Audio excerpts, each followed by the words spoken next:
Okay, so hello everyone, welcome back to my channel. So now we are starting question number 4th A part. ठीक है, तो इसमें जो question है वो बोल रहा है late S be a linearly independent subset of a vector space V1 and let small v belongs to capital V. But ये जो स्मॉल v है वो S में बिलोंग नहीं कर रहा, तो हमें प्रूफ करना है कि ये जो S यूनियन V है ये लीनियरली डिपेंडेंट है if and only if V belongs to span S. वापस से देखो, इफ़ एंड ओनली वाला इफ़ केस है तो हम वही दो पार्ट में करेंगे इसे. तो उससे पहले मैं बता दूँ लीनियरली इंडिपेंडेंट क्या होता है, लीनियरली डिपेंडेंट क्या होता है. ठीक है, तो मान लो ये मेरे पास A1 U1 है प्लस A2 U2 है dot dot dot plus AN UN है. ये स्केलर्स है एंड ये जो है U1 U2 ये क्या है, वेक्टर्स है. ठीक है, ठीक है, तो ये जो U1 U2 वेक्टर्स हैं ये S में है. ठीक है, मान लो ये S में है जो, और S जो है वो क्या है, सबसेट है वेक्टर स्पेस V का. ठीक है, तो U1 U2 अगर ये ज़ीरो के बराबर हो गए, ठीक है, इसे हम लीनियरली डिपेंडेंट तब कहेंगे जब सारे स्केलर्स जो है, सारे मतलब कुछ हो सकते हैं बट सारे के सारे scalars not equals to zero हैं. और ये अगर स्केलर्स सारे के सारे ऑल स्केलर्स जो हैं वो ज़ीरो के बराबर आ गए, मतलब A1 A2 सारे बराबर होके ज़ीरो हो गए, ये ज़ीरो के पूरा इक्वल हो जाएगा. ठीक है, तो ये लीनियरली इंडिपेंडेंट हो जाएंगे. ठीक है, तो अब हम इसका क्वेश्चन सॉल्व करते हैं. So now let's go. ठीक है, तो हम क्या करेंगे इस क्वेश्चन में, जैसे एक डायरेक्शन में पहले चलते हैं. हम पहले लेट करेंगे S यूनियन V जो है लीनियरली डिपेंडेंट है और हम प्रूफ कर देंगे इसे. फिर एक बार हम इसे मानेंगे और इसे प्रूफ कर देंगे. ठीक है, तो मैंने कहा लेट S यूनियन V जो है B linearly independent, linearly independent, linearly sorry dependent है, डिपेंडेंट लीनियरली डिपेंडेंट है. मतलब एक कुछ ऐसे स्केलर्स होंगे there exist α1 α2 dot dot dot α n comma beta B not all zero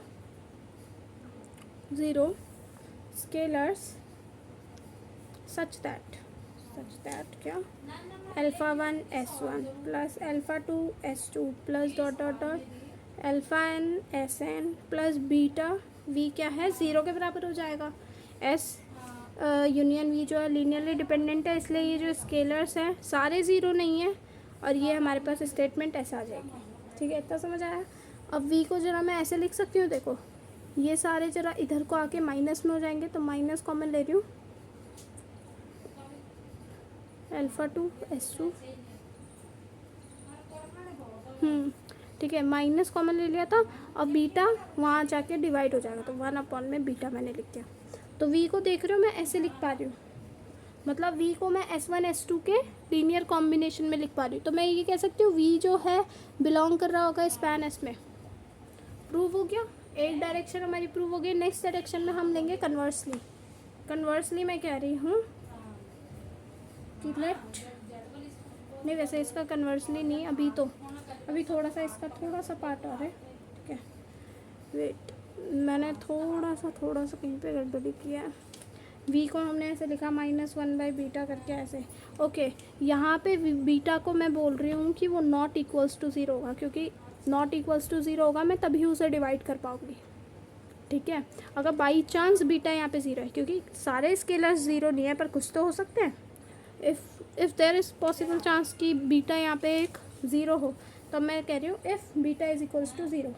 अगर बीटा ज़ीरो है देन द कॉम्बिनेशन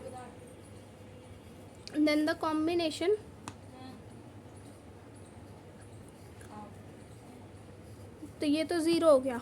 फिर क्या बचेगा, सिर्फ ये α1 S1 α2 S2 ये सारे ज़ीरो के बराबर है.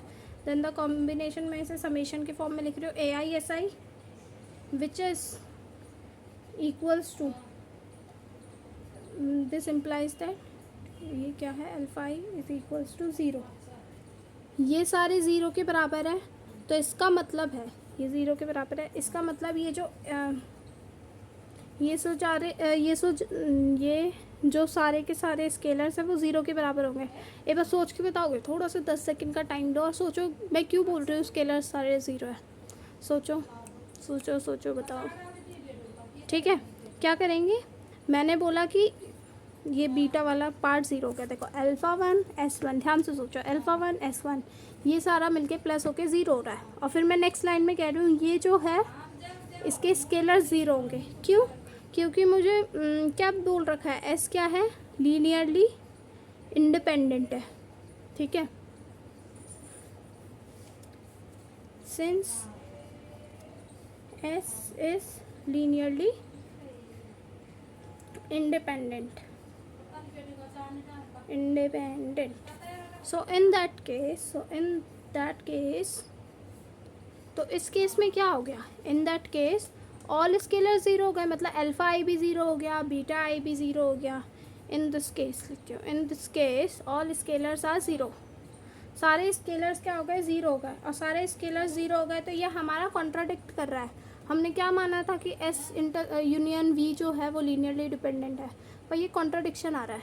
ठीक है, this is contradicting the linear dependence. Linear dependence को क्या बोल कर रहा है, ये कॉन्ट्राडिक्ट कर रहा है। तो इसलिए हम क्या कहेंगे कि बीटा जो है वो ज़ीरो के बराबर नहीं होगा। ठीक है, एंड वी क्या होगा, स्पैन एस में होगा, क्योंकि बीटा जब ज़ीरो हो रहा है तब हमारा कॉन्ट्राडिक्शन आ जाती है, और बीटा जब नॉट इक्वल्स टू ज़ीरो है तब हमारा सही हो रहा है।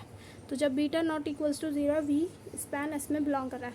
आई होप सो आप कंफ्यूज नहीं हुए होंगे। ठीक है, अगर बाई एनी चांस, ठीक है, आपको 1% भी किसी स्टेटमेंट, किसी लाइन में डाउट आया, प्लीज़ कमेंट सेक्शन में बताना, शर्माना मत, डाउट से शर्माते नहीं है। ठीक है, सिंगल डाउट भी मैं बताऊँगी वहाँ पे।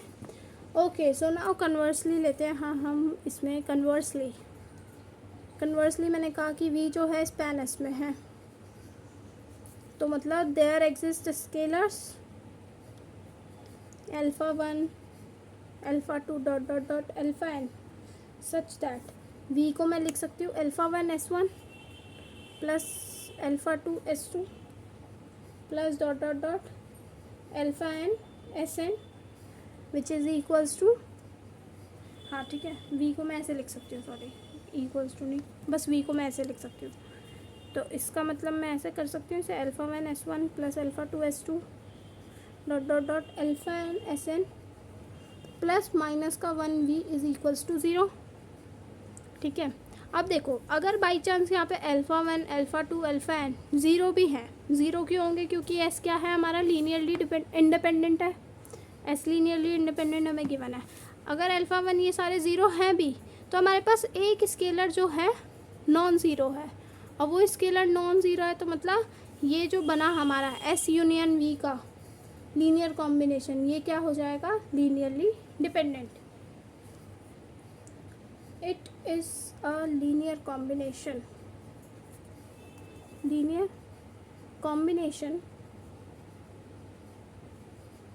with coefficient of v equals to -1, hence S union v क्या है हमारा, लीनियरली डिपेंडेंट आ गया। समझ आया ये सारा, है ना, समझ आ गया होगा ना। बस जो हमें गिवन है हम उसको मैथमेटिकल स्टेटमेंट में लिख रहे हैं। इसमें बोला हुआ था v belongs to span S, तो इसका मतलब मैथमेटिकली क्या होता है कि कोई ना कोई ऐसे स्केलर्स एग्जिस्ट करेंगे सच दैट, ऐसा हुआ वी को मैं उस साइड ले गई तो ज़ीरो आ गया। ठीक है, तो it is a linear combination with coefficient of V equals to -1, एक नॉन ज़ीरो आ गया। ठीक है, तो वो लीनियरली डिपेंडेंट बन गया।